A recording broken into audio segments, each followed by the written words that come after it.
அஸ்ஸலாமு அலைக்கும் வரஹ்மத்துல்லாஹி வபரகாத்துஹு. என் நாட்டில் பெரிய அளவில் சீரழிவு ஒன்று ஏற்பட்டுகிறது, பெரிய கஷ்டம் ஒன்று ஏற்பட்டுகிறது நாட்டு மக்களுக்கு. என்னென்னு சொன்னால், எல்லா இடத்துலையும் மண் சரிவு, ரம்புக்கையில் வீடுகள் மிச்சம் தாண்டி மண்ணுக்கு அடியில் ஆக்கள் வஃபாத்தாகி மரணிச்சு கொண்டிருக்கிறாங்க. இதே மாதிரி நிலைமையால் நாட்டில் எல்லா நாட்டிலையும் ஏற்படுறதான். அதெல்லாம் காலத்துக்கு ஏற்ற மாதிரி, ஒவ்வொரு மலைக்கும் ஏற்ற மாதிரி, ஒவ்வொரு வேலைக்கு ஏற்ற மாதிரி மாறும். அதை சுட்டி இன்ஷா அல்லாஹ் எல்லோரும் துவா செஞ்சுக்குவோம். என்னென்னு சொன்னால், இப்போ காசா மக்களை பார்க்குறீங்க, அவங்கள பொறுத்த வரையில் எந்த கஷ்டம் வந்தாலும், எத்தனை போம்பை போட்டாலும், எத்தனை வீடியோவில் உடைக்கப்பட்டாலும், தின்றதுக்கு இல்லாமல், குடிக்கிறதுக்கு தண்ணி இல்லாமல், மருந்தும் இல்லாமல் அவ்வளோ நிலைமையிலேருந்து வந்த மக்கள் அல்லாஹ்வை கைவிடலை. ஒரே வார்த்தையாக ஹஸ்புனல்லாஹ் வ நிஅமல் வக்கீல், ஹஸ்புனல்லாஹ் வ நிஅமல் வக்கீல் என்று சொல்லி கொண்டு தான் இருக்கிறாங்க. இவ்வளோ கஷ்டமும் 2 வருஷ யுத்தம் நடந்து 70,000 மக்கள் ஷஹீதாகி, அதில் 25,000 12,000 குழந்தைகள் ஷஹீதாக்கப்பட்டு, வாலிபர்கள், வயதிபர்கள், முதியவர்கள் எல்லாம் ஷஹீதாக்கப்பட்டுக்கிறாங்க. இதே மாதிரி ஸ்ரீலங்காலையும் இதே மாதிரி ஒரு பேரழிவு கொண்டு உண்டாகிக்குது. ஸ்ரீலங்காவில் யுத்தம் இல்லை, இது ஒரு மழையினால் வந்த பேரழிவு.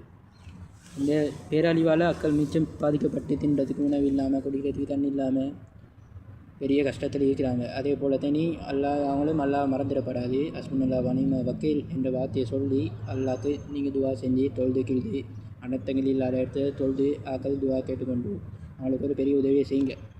இதுவரைக்கும் இந்த வீடியோவில் பார்த்தது, இதுவரைக்கும் இந்த வேலை ஒரு மனிதன் சரி அந்த வார்த்தையை இதுவரைக்கும் வெளிப்படுத்தலை. இந்த காசா மக்களை பார்த்து சரி ஒரு மனிதன் திருந்தணும். ஏன்னு சொன்னால், ஸ்ரீலங்காவில் பொறுத்தவரையில் ஒரு வார்த்தையை சரி அந்த ஹஸ்புனல்லாஹ் வ நிஅமல் வக்கீல் வரலை. அல்லாஹ் எங்களுக்கு போதுமானவன்.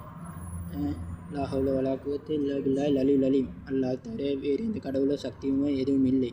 இந்த வார்த்தை இதுவரைக்கும் மற்றராலும் செல்லலை. ஏன்னு சொன்னால், இந்த வார்த்தை கட்டாயம் முக்கியமாக எங்களோட உம்மத்தை செல்லணும். ஏன்னு சொன்னால், காசா மக்களையும் பார்த்து எங்களோட இந்த நிலவரத்தையும் பார்க்க போனால் எங்களை விட மோசமாக்கிறாங்க அந்த காசா மக்கள். இன்றைக்கும் கூட எத்தனையோ போம்புகள், எத்தனையோ குண்டுகள் அவங்களோட வீட்டுக்கு மேலே விழுது, ஷஹீதாக்கப்படுறாங்க. அந்த அளவில் அல்லாஹ் எந்தையோ எங்களை சோதிக்கிறான். இந்த மழையை வச்சு அல்லாஹ் சோதிப்பான், வெயிலை வச்சு சோதிப்பான், எல்லாத்தையும் வச்சு அல்லாஹ் சோதிப்பான். அதுக்காக வேண்டி நாங்கள் எல்லாம் மறந்துடப்படாது. அல்லாஹ் மீது நம்பிக்கை வைக்காமல் படாது. இந்த அளவுக்கு கொண்டு சொன்னால், நீங்கள் இன்ஷா அல்லாஹ் இந்த வார்த்தையில் கடைப்பிடிங்க, தொழுங்க, நோன்பு பிடிச்சிக்கோங்க. எங்களோட பபாத்தானாக்கள் மண்ணுக்கு கீழே இருக்கிறாக்கள் அவங்கள சீக்கிரமாக மீட்டெடுத்து அவங்கள உயிர் காப்பாற்றணும் வந்து துவா செய்யுங்க.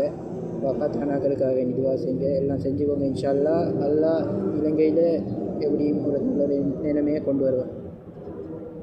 இன்ஷா அல்லாஹ் முக்கியமாக ஹஸ்புனல்லாஹ் வ நிஅமல் வக்கீல் என்ற வார்த்தையை சொல்லிக்கோங்க. ஏன்னு சொன்னால் அதுதான் முக்கியமான விஷயம். ஏன்னு சொன்னால், காசா மக்களை பொறுத்தவரையில் இன்னும் அவங்க சொல்லிக்கொண்டு அந்த கஷ்டத்தை தூரத்துலேயும் அந்த நாட்டில் அந்த மண்ணில் இன்னும் வாழ்ந்து கொண்டு தான் இருக்கிறாங்க. அவங்களுக்கு இது உதாரணம். அதே மாதிரி எங்களோட நாட்டு மக்கள்